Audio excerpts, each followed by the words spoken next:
प्रविष्टः स्थितज्ञस्तदोच्यते दुःखेष्वनुद्विग्नमनाः सुखेषु विगतस्पृहः वीतरागभयक्रोधः स्थितधीर्मुनिरुच्यते together दुःखेष्वनुद्विग्नमनाः सुखेषु विगतस्पृहः वीतरागभयक्रोधः स्थितधीर्मुनिरुच्यते. Good. Next verse. यः सर्वत्राणभिस्नेहः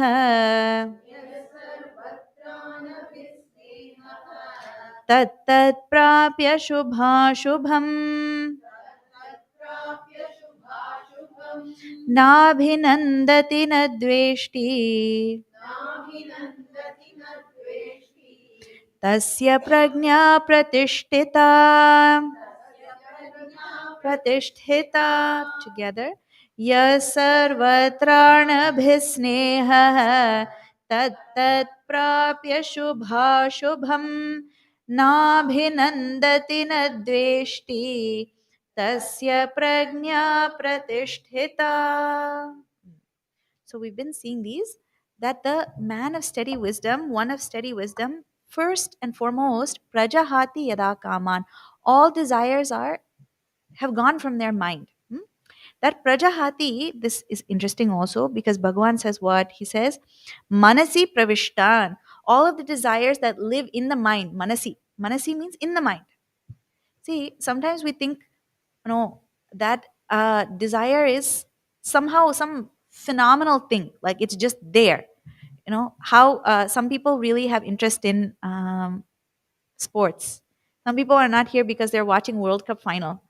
Okay, so World Cup final means what? How did that desire come there to be there? Where does that desire live? It doesn't have some external locus. Like sometimes kids think that teachers live at the school. So if they see them at the marketplace, they're like, oh, they're here. I thought they lived at school. I know when we were kids, that's what we used to think. But really, they're living somewhere else. So also desires, they have one home. They are in our own mind. Hmm? They find a place in the mind. And in fact, just the other day, I was telling there's one mouse that had come into that upstairs where I'm staying. It was making noise, so much noise. And interestingly, this is just side story, but I'll tell you.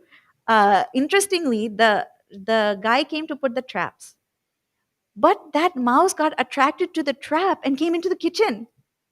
So then we had one little small Mahabharat, but it went outside eventually. But the point is, right, that why does that creature come to stay there? Because it senses there's some food for me, some warm place, welcoming place. So then it comes to live there. Not only live there, but it multiplies in that place. No? That's what even the rat catcher, whoever, he will come and tell you. What will he tell you? Oh, when you see one, that really means there's a lot more. So also, when we make our mind prajahati yada kaman, why do desires leave that one, the realized one? Because there's no home for them in the mind anymore.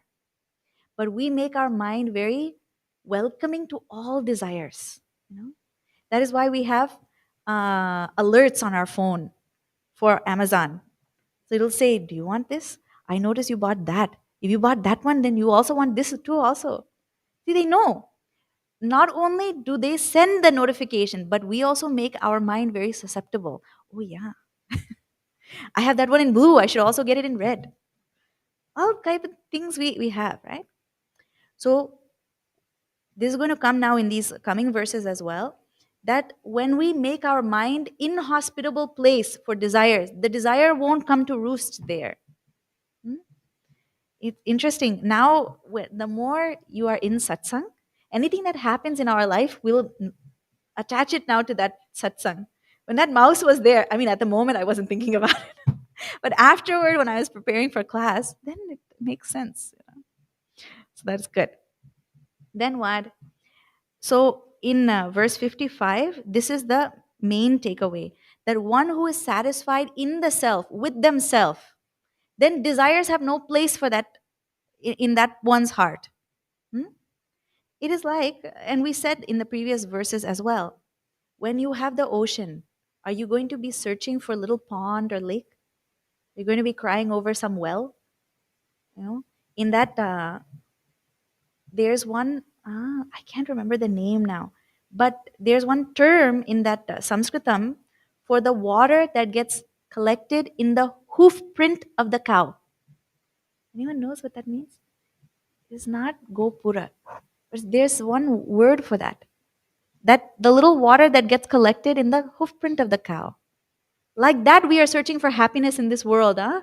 But when you have the ocean, you're not going to look in that little, cow hoof print water, whatever that is. So, like that, all kamas gone. Because why? Atmani eva atmana tushtaha. He is satisfied in the self. Does not need. Then dukkeshvanud vignamanaha. That mind is unperturbed by those things which create sorrow for others. Huh? Or which would naturally create sorrow if we are not aware of our true nature. So those type of circumstances, he is the main takeaway from verse 56 is this word samatvam, equanimity. All things are to him matter of indifference really. Whether the good thing comes, he is not overly elated. If that thing goes, he's not going to cry. Because again, we always have to, and again, we should not feel that this is a robotic or mechanical type of life, huh? This means he is so happy. We are not happy. That's why we need those things to placate our mind. But when our mind is always reveling in something higher, what is the use of those lower things, huh? Shiji, you have a question? Vatsapadam. Okay. I think there's another word also. It comes in that Manisha Panchakam, I think. Ah. There is a word for that. Yeah, Vatsapadam. Thank you. Thank you. So yeah, that word, they have a specific term. It's quite interesting. So, not looking for these small happinesses. And then in the next one, being, because he is like that, he is very equal in all external circumstances. Okay? Has why? Because Vita raga bhaya krodha vigata spruha. He has no attachment clinging to sukha. In any joys also he's not clinging, and he has gone beyond this chain. What is it? Raga, bhaya, and then krodha. We saw that last time, right? You have desires for things, ragas, attachment. Then in proportion to how much you desire that thing, you have fear that something will either happen to it or that you won't get it. So in proportion, you will have a fear also. So what is the thing we are most attached to? This body. That is why, if anything threatens this body, we have the greatest amount of fear associated with that. Hmm? And when something comes to threaten that sangha, attachment, we get anger or depression. That's the other flip side of anger. Hmm? So that is why, if something life-threatening illness, all these things create great agitation for us, because that is the deepest attachment we have. And then for smaller attachments, we are more, okay, fine, that I can put up with it if it goes. But big ones, we are very, very ah, ah, prone, susceptible to all these other emotions like anger or dejection. Now, what is the solution to this?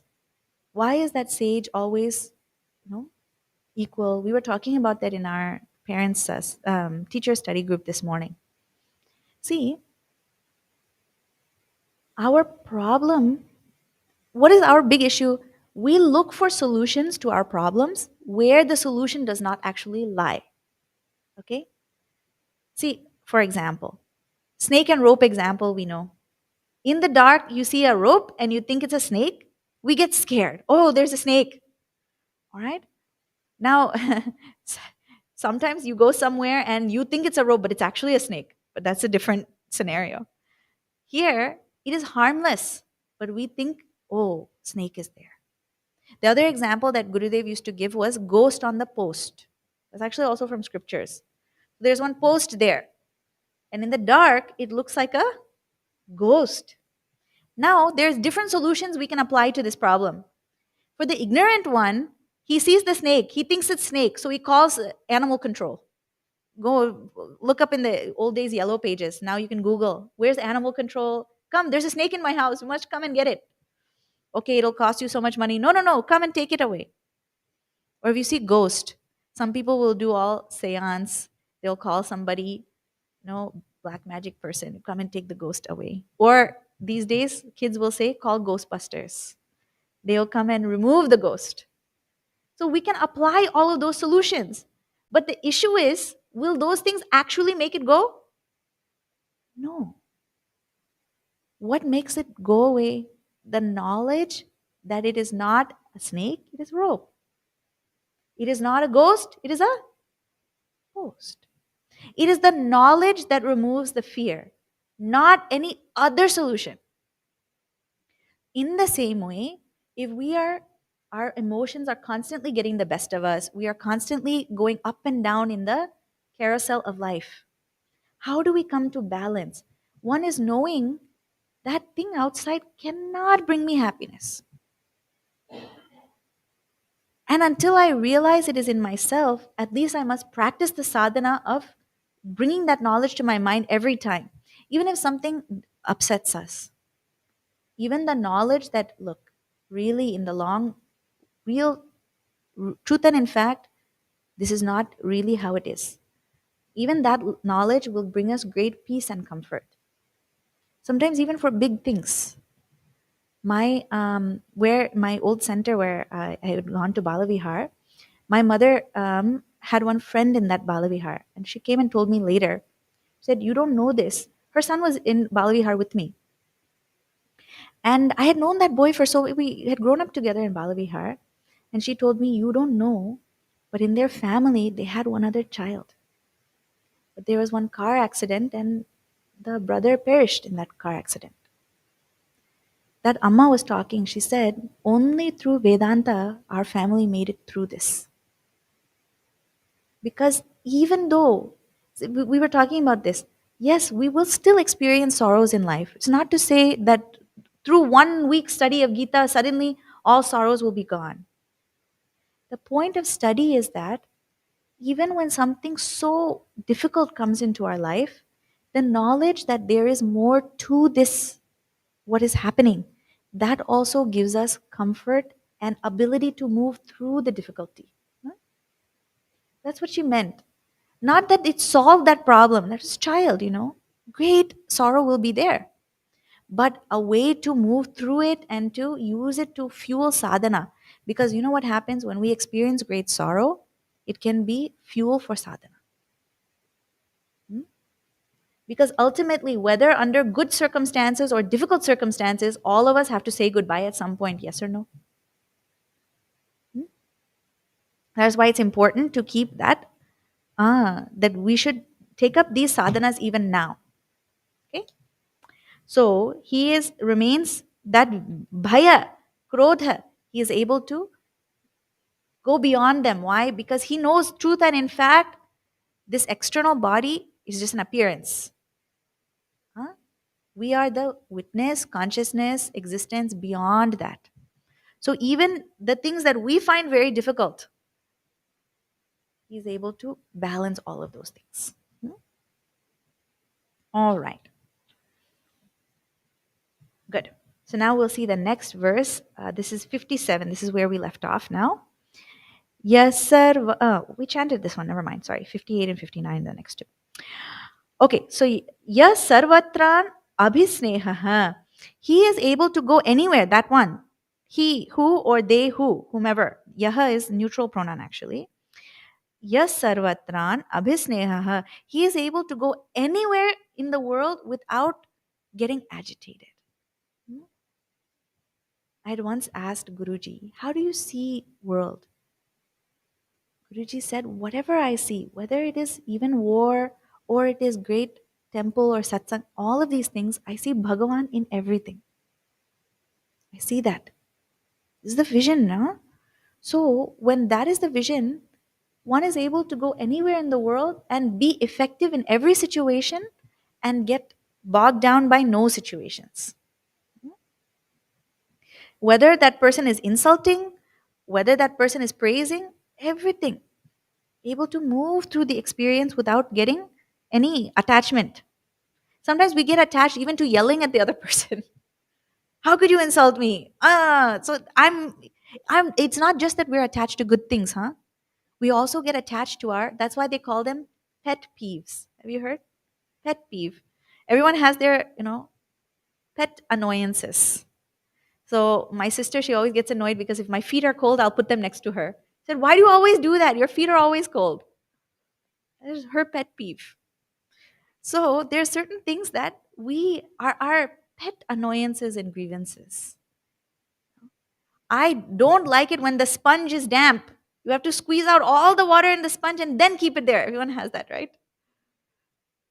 I hate picking up a damp sponge. So that one sometimes it can ruin our whole day because we can get into big argument over it.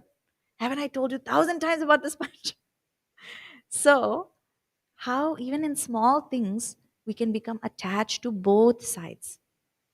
So able to go in any circumstance. There's one beautiful verse. It says that the Mahatma, they travel through like the bird travels in life. They travel like the bird travels through space. You know, where the bird has gone, can you see? We cannot see. They leave no trace. So also they leave no trace. Just are like that. We also don't know how many Mahatmas are gracing this earth because they sit very quietly and uphold this earth through their tapas. We don't see it, but they are doing. Hmm? So, yes, sarvatran abhisneha tat tat prapya shubha ashubha. Whether that thing is gained is shubha or it is ashubha, they take that equally. Hmm? Na abhinandati, na dveshti. Neither do they. Abhinandati means they go on like how is it going overexcited. Overexcited. We tell the kids, right? Don't get overexcited. Neither do they get overexcited, neither do they hate any situation. Hmm? Sometimes we don't like, difficulties will be there. We don't want to see any child going without food. Huh? Neither do we get all of that type of emotion will come. But if we know law of karma is in place, we know what can we do? We can do our best, but we cannot solve every problem. Hmm? So there's that balance is maintained. Because what happens is sometimes I have seen this, even people that wish to do good, if our balance is not there, we get dejected because world has so many overwhelming problems sometimes we feel. Isn't that true? How do we maintain our enthusiasm to keep going? Gurudev, till body dropped, was doing sadhana, doing seva. If Gurudev was teaching and hoping that students will listen every time, he will get frustrated. 20 years, 40 years I've been teaching the same people. They're still doing the same thing. I know that personally. If my teacher had said, oh, only after me teaching one student will know, we would never have made it. Sometimes I look at my notes and I'm like, I wrote these notes. I don't even remember. So much patience the teacher has to have. They cannot get dejected. The world is not changing. Otherwise, we'll give up. That is what is called burnout. People that go into social welfare and all these programs, they get high level of burnout. Because why? That Vedantic knowledge is not there. You know what is the highest level of this? I'll tell you. Say you're wearing this white cloth, and like I was lighting that match, and some soot falls from that match. Actually, one piece fell. I tucked it underneath. That's why you cannot see it. But if one piece of soot falls on this white cloth, you'll go and get the soap, right? And you start to scrub, scrub, scrub, scrub to get it out. Something interesting happens. You know what? That spot will never come out. It'll still be there. It'll still be, that blemish will still be there. But do you know what happens in the process of washing? Our hands become clean. Cloth will remain, but hands become clean. So that is what our sadhana is for. That is what seva to humanity is for. We cannot change the law of karma. If person has to, if we did something, we have to reap the results of that. So ultimately, we cannot solve. The world is perfect as it is. It is very hard to understand this point, huh? But for the master, they see world is as it is, positive and negative, both together make the whole world function. But through the process of seva, sadhana, my mind becomes clean, and I go beyond positive and negative. Even in the atom, there is proton, neutron, and electron. All three are there, and all action is happening in the world because of that. We cannot say, I only like the protons, get rid of those electrons. Not possible. In the very same way, the fundamental makeup of this samsara is to have joy and sorrow, victory and defeat, shubha and ashubha. So if I cry over the ashubha and get happy, happy, happy over the shubha, then I will always be trapped in this cycle. We run after the shubha, but guess what's coming right after it? Ashubha. And we cry over the ashubha, but after it is coming shubha. Hmm? So do not get bogged down in any of these things. Don't get bogged down in any of these things. Okay. There's one nice story, There was one Sant Tukaram. Swamiji was telling us this. So Sant Tukaram, he used to sing these beautiful songs in praise of God. And all his time he used to spend singing to Vithala. Now, his wife used to get very mad at him. Say, this fellow is totally useless. All he's doing is singing to this Vitala. He cannot do any job also. So then they said, fine, okay. In the field, there's one scarecrow. Instead of the scarecrow, let him sit there. At least when he's singing to Vitala, he can scare the crows away so that they won't eat the crops. So they put him in that field. But this fellow, even that simple job he could not do. He kept going off into meditation and singing, and he forgot, and the crows were coming and eating the crops. So the wife got extremely upset. She said, this Vitala only has made him this way. She went to that temple, she threw chappal also at Bhagavan. So then someone came and asked Tukaram, how are you managing? Isn't that a difficult situation for you? All you want is to sing to Vitala, but you're getting all this difficulty. He said, what can I do? Vitala has only sent this to me. And because if I was very, very happy in my married life, I might not sing to him. So he's given me nice thing on my head so I can sing about him. Otherwise, I'll be caught up in that only. See the mind of a saintly person. And I've been telling you all, we have finally submitted the essays for this book. But there's one beautiful Assamese poet. Her name is Padma Priya. So this is from the other point of view. Padma Priya, her father was her guru. And in that Gurukula, there was one other Shishya was there. His name was Jadumoni Deva. And as a young girl, she developed loving feelings for Jadumoni. And she wished that they should be married. Now, when they approached Jadumoni, he said that we have been growing up in the Gurukula together. Therefore, I see her as my sister. So I cannot, get married. Now, after this experience, she did not feel bitter actually. She wrote one beautiful poem. And in that poem, she praises Jadumoni actually. She says, his mind is very clear.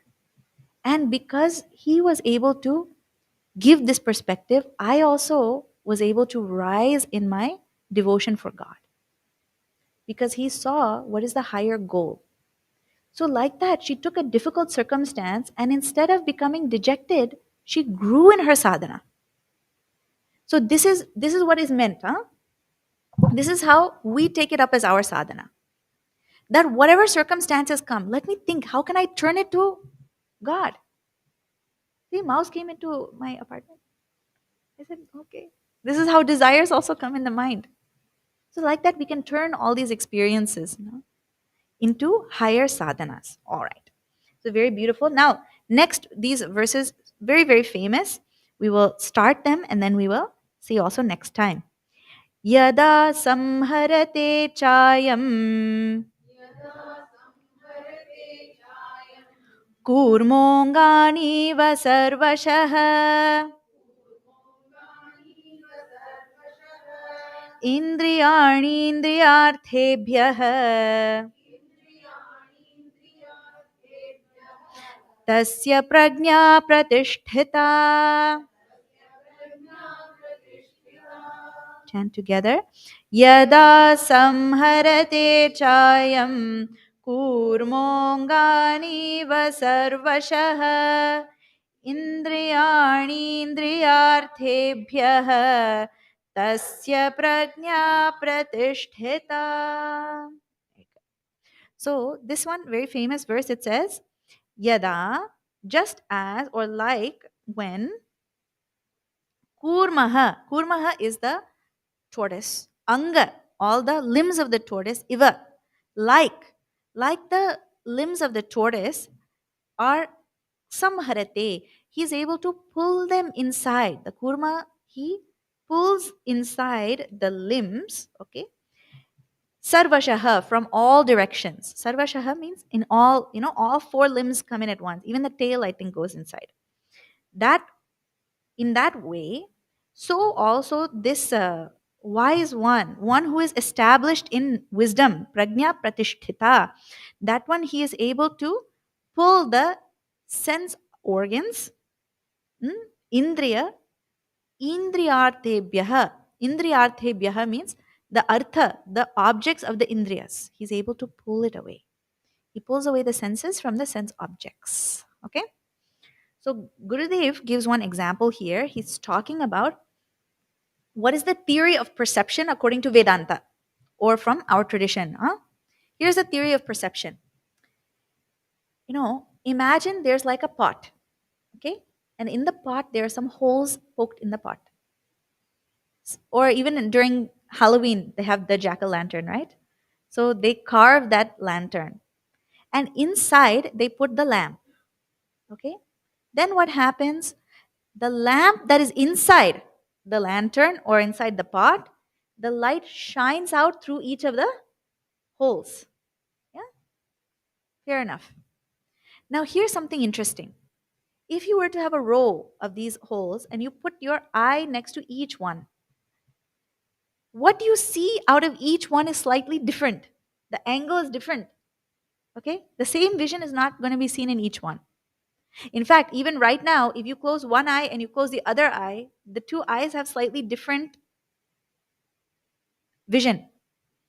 So, in the same way, now let's try to understand how is this the theory of perception? Within is the light of Atma, light of awareness, consciousness. That consciousness comes out through each of the sense organs. Sense organs. So, eyes are two, nostrils are two, mouth is one, and two ears. So, I said seven. 1, 2, 3, 4, 5, 6, 7. These are the 5 organs of perception. And each organ illumines its object. See, each angle is different, right? So eyes will see forms and colors. Nose will smell different scents. Ears will hear different sounds. Tongue will taste different things and feel different perception. What is heard cannot be seen. And what is seen cannot be tasted. Each sense has its own particular job. So, that is first point. This is the theory of perception. That the light of awareness comes through the organs and illuminates their object. And each organ gives its particular data. Eyes give vision data. Ears give sound data. Okay?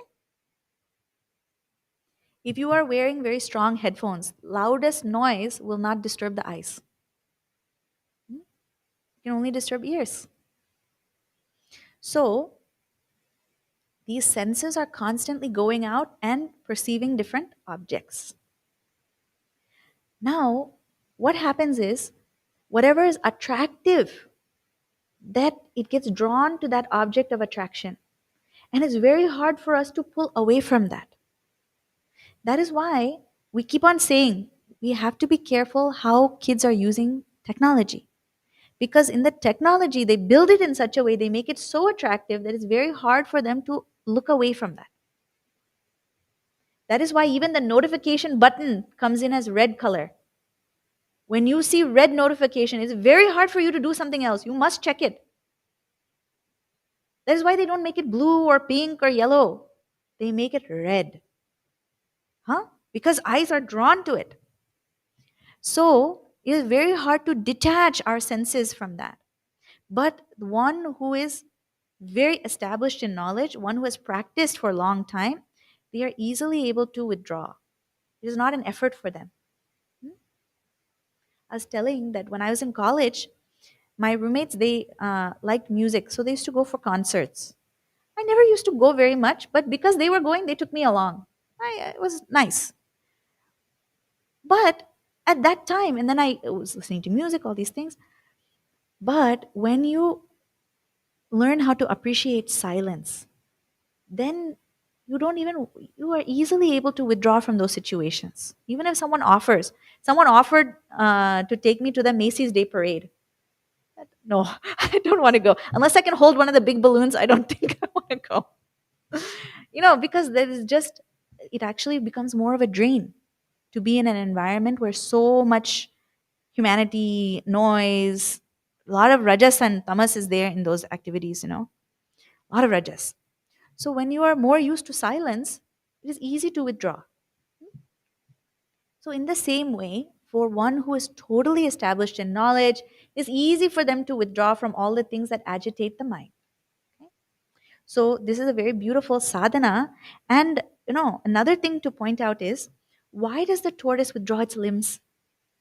Because some fear is there. That is, it's a protective mechanism, right? It protects the tortoise. So also for the sadhaka, that means all of us, there should be some fear in us that I don't want the world to agitate me. You know what they say? Curiosity killed the cat. This is exactly what that is. Sometimes our senses lead us into trouble. We get curious and then we get caught. I saw this because there was one Swamiji. He was doing some sadhana. He was not having any salt and any flavor in the food. So someone was serving bhiksha and they brought around one nice sambar. And they said, Swamiji, he had his own food, but they said, Swamiji, will you have a little bit of this sambar? They said, but it's okay. It's not, just once. He said, no. If the tongue tastes all the podi and all the karam, all the flavor in that, it will crave it the next day. He said, I don't want. I learned so much from that experience, just observing. See how very clear they are about sadhana. No, because I know that is going to lead to temptation later on. This is so for sadhaka, for one who is fully established in knowledge, they know ghost is not really there, it's a post. I know world is nothing but illumination of consciousness. I am the nature of consciousness. I am not this body. They have nothing to fear. But for us who are sadhakas, we should be very cautious how we approach this world. Because world is very attractive. Given the opportunity, it will take us far out to sea.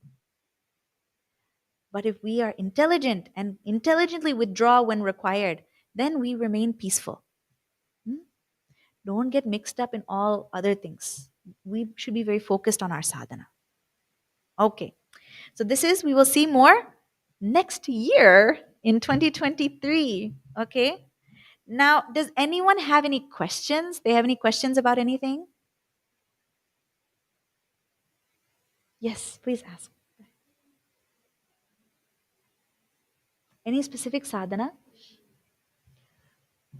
Yeah, so each one of these verses can indicate different sadhana, So first, Prajahati Yada Kaman.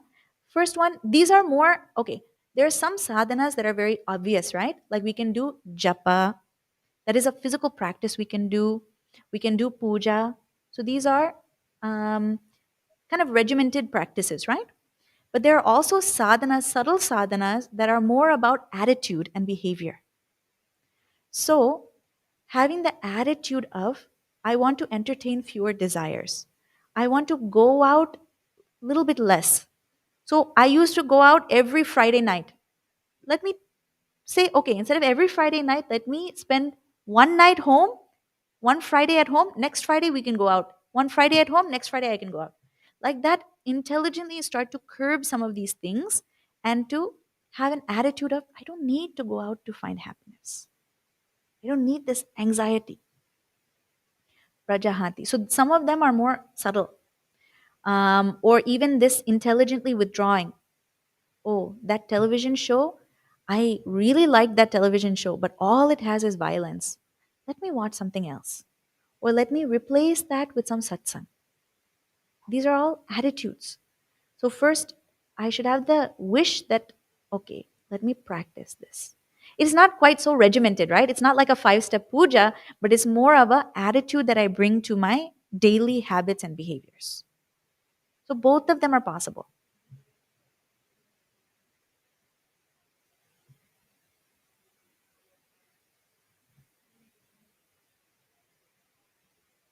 Exactly. Hmm? So, I would definitely recommend some external practice is very much needed. So, we need to be doing, at least if we can, find the sadhana that appeals to each of us, right? Likita japa, if we like writing, spend just 5 minutes, 10 minutes every day doing that. Or do one mala, three malas. Find one more satsang to attend make sure that we're attending satsang during the week. Something like that we do. And then also complement it with these kind of more behavioral things, things that we're doing in our habits, change some of our daily habits.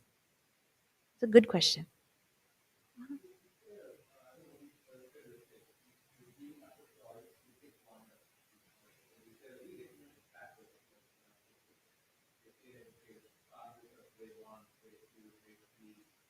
Puja is always the first one. Huh? Puja is always the first one because it is like, see, puja engages all of our senses and brings them to one place, right? Then japa is a little bit harder because all the senses are not engaged, right? You're only, like likita japa, you're engaging sense of touch, you are writing, and you're engaging the mind. Then just chanting, you're engaging speech and the mind. Then there's also what is called as Chitta Jam Japa. You're not chanting it out loud, you are chanting it inside the mind alone. So each of these steps, as they get more subtle, is harder to do, harder to keep the concentration. So you start, whichever one appeals to us, we should do. In fact, better is do one small puja day or once a week, do one round of japa every day if we can. These are very powerful sadhanas. Yeah. Uh-huh.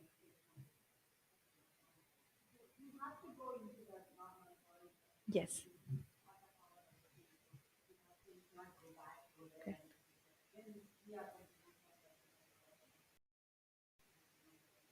Yeah.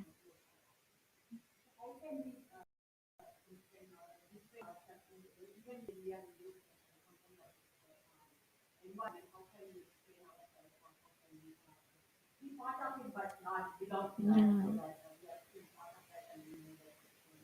Mhm.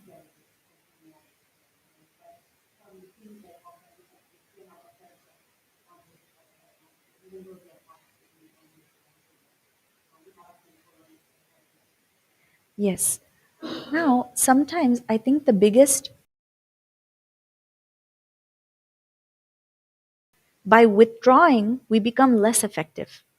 But if we see it from a different point of view, we actually become much more effective in our life and in our work and in our families if we're intelligently knowing when to engage and when to disengage. That is all. So in work, yes, I have to do my work. But sometimes, right, I know this person has a difficult personality, that I'm working with this person, right? Now, what do we do in normal worldly course of life? Yes, we work with them because we're getting the paycheck. I have to work with that person. But we carry everything that person says and does. We're going on thinking about it. At home, even when we're stirring that sambar, we're thinking about that person. When we go to sleep, we're telling a spouse, oh, you won't believe what this fellow did. All of these things make us less effective. True or not? But if we're able to disengage and leave that at the office, this is not, see, because this is what we're talking about. There's external sadhanas, like picking up the japa mala. Then there are other ones, these are habits of mind. Can I drop that person and leave it there? What is making me take it home? That is my attachment, actually. So, therefore, we should not think that by withdrawing, we are becoming less effective in life. We should have the conviction, you know what, this is going to make me more effective. Even with kids, sometimes they'll do something, it will, again, pet peeve, right? It will trigger, and then before we know it, we're in the middle of an argument we've had 1,000 times. The habit is not changing. Kids are becoming more angry. We are becoming more stressed, and nothing has changed. Because why? We're not able to disengage from previous action and come up with a creative solution. Or even able to accept, okay, maybe they're going through this phase. I have to be a little bit more sakshi bhava in this situation, not asking them to change right away. So, all of this is attitudes. They're more subtle, and it will help us. Yeah, definitely.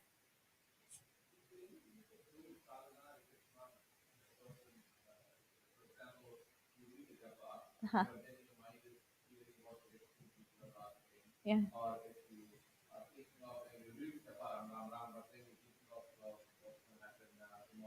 Yeah. Mm. Right. Used to do it?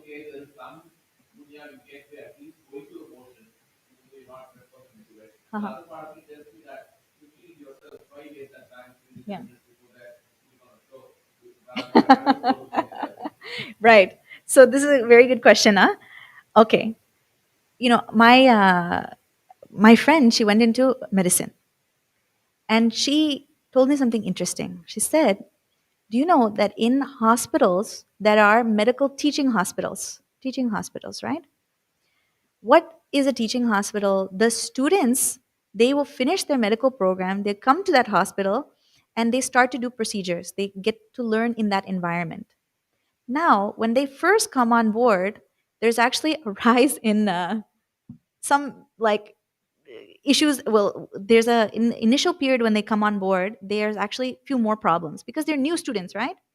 But in the long run, there's much better outcomes at that hospital because the teaching is going on and they're getting better. These bright, fresh students, right? And that is why they call medicine a practice. They don't call it a profession. Because why? That whole hospital gets better outcomes in the long term for two reasons. One, because the students are fresh and bright and new and they are learning, but the teachers also, because they have to keep teaching, they're also bright and fresh and they remember everything because they are actively teaching it to somebody. You know, that is why we also teach, because without that, someone will, I'll say, oh, once upon a time I read Gita, but now with practice, it comes to the mind, right? In the initial stages, it will be hard. We should expect it. See, remember, great effort. It will be very hard. This mind has never sat down to do before. What else can we expect? But it is a practice. We have to have a lot of patience with ourselves and say, huh, today at least I sat down. Sometimes even sitting is a big thing. I sat down. Good. But then I should not stay there, that's all. Then next day I will sit down and also take out japa mala. Third day, maybe I'll do half a mala. Then eventually I'll do full one. We get better. Definitely we get better. We should not think that way, huh? Everything, any habit that we starts to develop its own motive force. A friend of mine recently started running. She said, in my life I have never run, but at first I could not even run for 5 minutes without panting and I was tired, but now I can run 6 miles, no problem. And now I have a habit. So what happens is the same way a bad habit can get worse, a good habit also gets better. At first, it is very tough, but it develops its own momentum. It will, definitely. Yeah.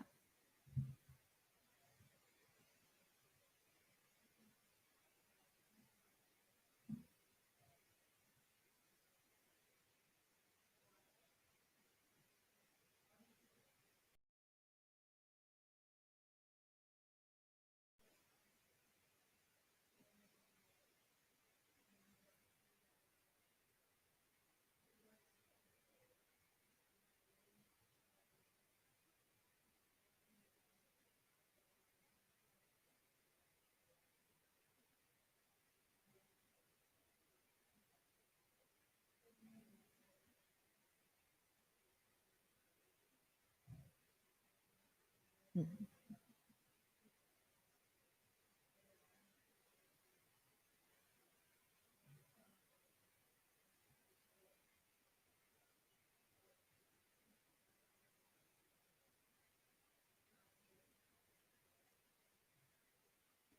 There's a nice verse in Gita. It says, right? All worldly practices, they start like Amrit and eventually they end as poison for that person. All worldly pleasures. They feel really good at first, but in the end, it dissipates all of our vitality and we end up in a big problem at the end. Spiritual practices, at the beginning, they feel like poison, but in the end, they become Amrit. So in the beginning, it is very hard. I'm not going to, even waking up 5:30, we used to, rush and go. But after a while, you find enjoyment in that practice. But we need to kind of overcome our reluctance and overcome our natural reticence and tamas. And then it gains its own, we gain our own motivation, like you said. Yeah.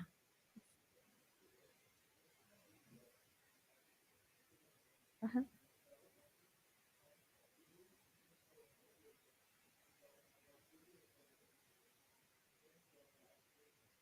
Mm.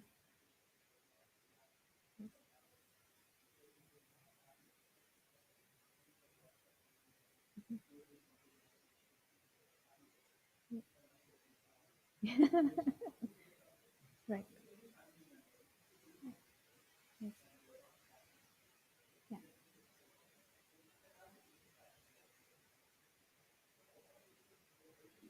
Mhm.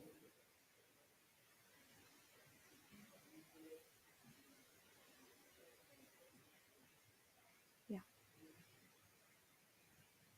Huh. So this is very similar even to this idea of withdrawing, feeling like maybe it's going to be detrimental, right? When these words like dispassion are used, right? It is not to say we become like stone. If we see our, Gurudev, and I even chose in the slideshow, I chose that picture of Swamiji because I love that picture of him. He's smiling, his smile is so big. Our Swami Shantananji, anytime you meet, he's ready to greet you with a smile, so warm. Anything, even if we're having a hard time, they're listening very attentively, sympathetically. It is not that they are not capable of reacting, right? These are people who have been doing great sadhana or Gurudev realized master. It is more that they are able to fully engage with the world, but it does not shake their core. Hmm? So, of course, our family, we are fully present with our family, fully engaged.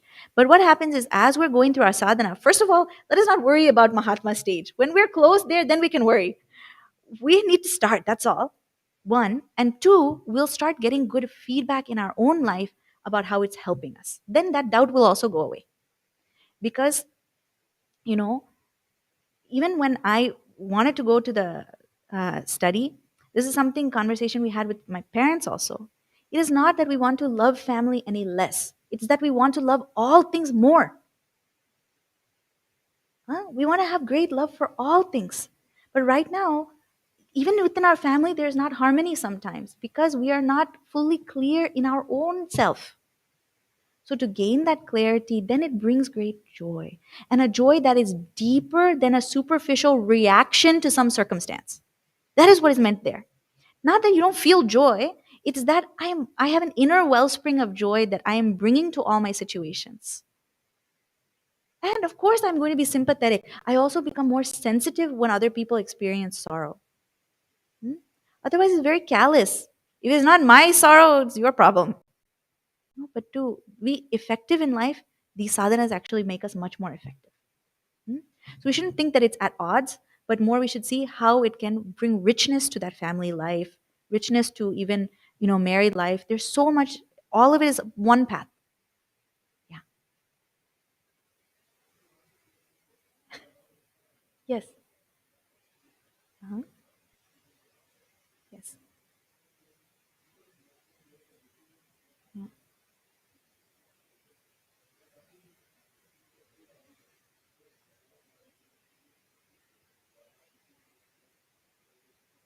Yeah.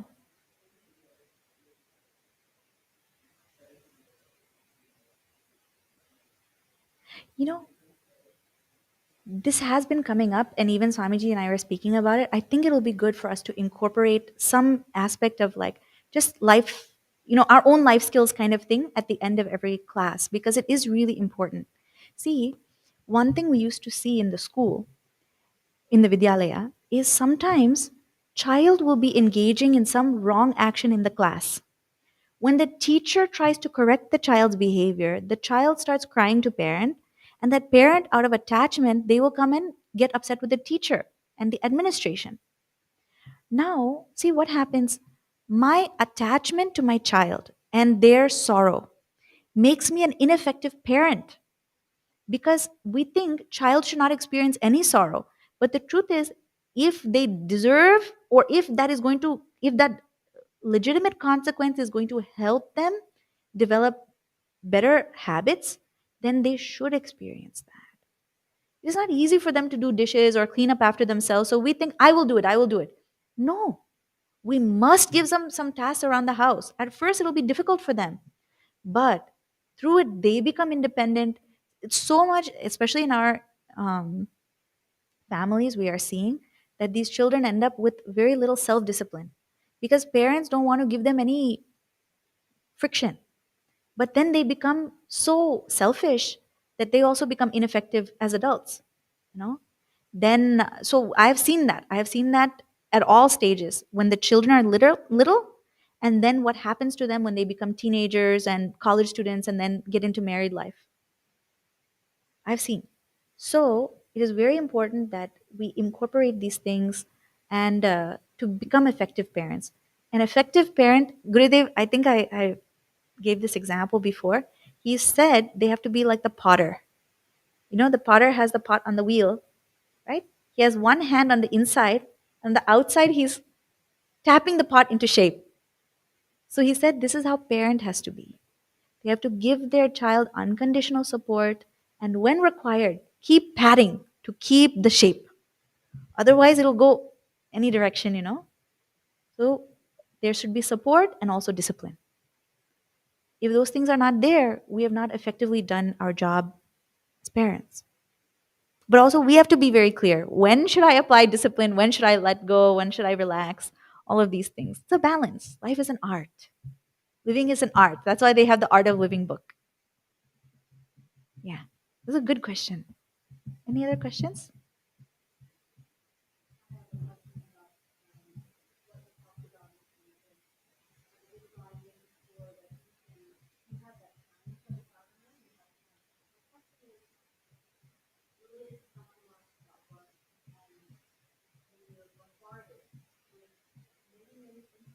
Yes.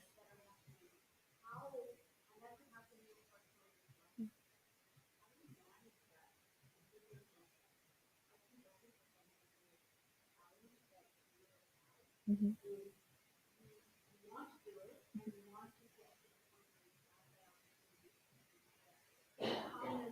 Yeah.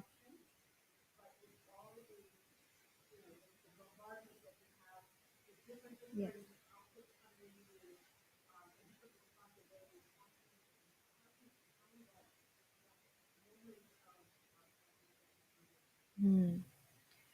So there are a couple of things there. One is we have to be careful that job is not, there should be balance and moderation in all things, you know. We should not be in, because all of us in this, here in this center, everybody has stable profession, you know. It's not like without getting exactly as much as we're getting, we could not live. We are probably getting even more than what we need, right? One is make sure that we are in a job and balance that job so that there's also time that we can spend and invest in our family and in ourselves. We should not be, and if that job is absolutely demanding much more time than what is reasonable, we have to rethink that. Because before you know it, this time is not going to be there. Jobs will always be there, but our life is very precious, our productive years. So make sure job should not be leeching away every single moment. One. Second is for us to kind of develop some of this balance. Gurudev used to say something very nice. He used to say, just like for if you're sick, you have to take, doctor will say take 2 tablets twice a day. He said for samsara, or for living in this world, the what is the medicine? You take 2 verses of Gita every day. Read 2 verses of Gita. It doesn't take us long. 10 minutes. But I can tell you from personal experience, if when you wake up in the morning, you read those 2 pages, 1 page even, and before you go to sleep, read 1 page, you'll see it helps, the mind will become more organized. And when mind is organized, it's more easy to see what is necessary and what is not necessary. Engaging and disengaging is an art. Like there's no one right answer for that. You have to see what is applicable in our life. But one is knowing what things have to be dropped. Some things have to be dropped. They cannot persist. And some things we have to manage. And what cannot be cured must be endured, as Guruji used to say. Yeah, it's important. Mhm.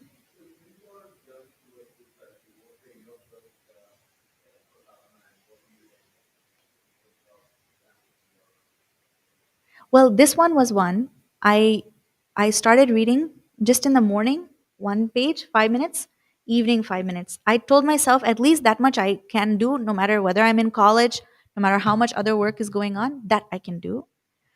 And second is we are doing it. Being in class, being regular, prioritizing this knowledge in some way. These are very, satsanga is the best. Be in class and do some reflection on our own. These two things, if we do, all the other ones will naturally come as part of that. And also, it's about what we like, right? I always have enjoyed reading, learning. So that avenue was very natural for me. I used to love going to the lectures, I used to love going to the classes. So we might have something different. Maybe you love bhajan. Well, listen to that bhajan every day, but then challenge yourself. I love bhajan, so I'm going to listen to Hanuman Chalisa, but I'm also going to read the explanation. Like that, you have to find what is. It's not one size fits all for everyone. Find it is like a look. The advertisers know, they find what is your particular like, and they will give you a product in that direction. So do the same thing with sadhana. You like music, use music. You like chanting, use that. You like writing, use that. Reading, use that. So those were my personal things. Reading and learning were my avenues, my main first avenues that brought me, and then everything else grew from that. Awesome. Any other questions? We probably have time for one more. Okay. Otherwise, you think on it next year also, we can keep going. And I'm going to give everyone a question now. Okay. Here's your question. You have to think on it for next year, which is this is perfect actually, according to all the questions. Think about one sadhana that each of us wants to personally take up in 2023. Think of one thing. Think of what we like, what will bring us joy, what will be easy for us to start with. It's okay. Choose the one that is easy and natural for us. Don't go for, oh, I have to do the most difficult thing. No. Find that which is very sweet, very in tune with our personality, and do that. Huh? Spiritual one, sadhana. I'm not telling you, oh, I like movies. I'm going to go see Avatar. At least the name is Avatar there. So I can justify it. So we have to choose one sadhana for 2023 that we want to take up. So we have to think on that. One personal one, and then take up one family oriented sadhana. I want something all of us family should come together and do. Okay? So those two things, let us think on that and make that promise for 2023. And sadhana, even for family, is once a month we are going to go to the temple together. And new temple each time. So the kids will also enjoy and they'll get to explore. And then after that, we'll go to the park. Make it fun for them also. I'm not saying you must sit down and, do something enjoyable, creative, but must be something. So let us think what is our personal sadhana in 2023 and family sadhana, one that we can do together. Yeah, Trinidad also counts. It's going to be awesome. Please come. So that and, oh, I was going to say, uh-huh. No. There's two parts of the camp. The first week is a family camp. Then parents will go and the kids will remain 9 to 14 if the parents want them to stay. And they will stay back for the kids camp and then they'll come back with the chaperones. Like that. All ages. Right? I think we're going to have to make some kind of chart because everyone has that question. Huh? I have to ask Dave Ji and Gina Ji if Swamiji has decided on the text. But probably evening will be Ramayana. Tulsi Ramayana. Okay?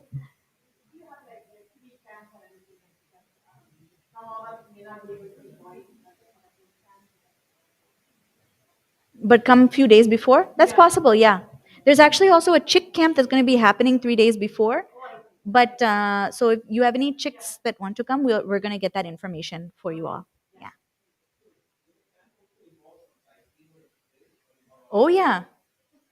I showed the pictures, right? Those are all places that you're going to go as part of the camp. So you'll go to visit those temples and then we'll have satsang right there. It's an amazing experience. They'll come and sing bhajans. You'll be out in nature. You're all going to love it. Some of you we might lose some of you there. You don't want to come back. But yeah, it is going to be nature, sightseeing, everything together. This is what I mean. You don't have to choose. You get to enjoy both. Okay.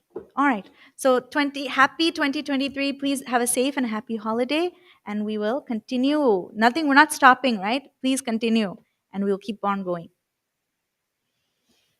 ॐ पूर्णमदः पूर्णमिदं पूर्णात् पूर्णमुदच्यते पूर्णस्य पूर्णमादाय पूर्णमेवावशिष्यते ॐ शान्ति शान्ति शान्तिः हरि ओम श्रीगुरुभ्यो नमः. Everyone. Maybe what I'll do is, Meena ji,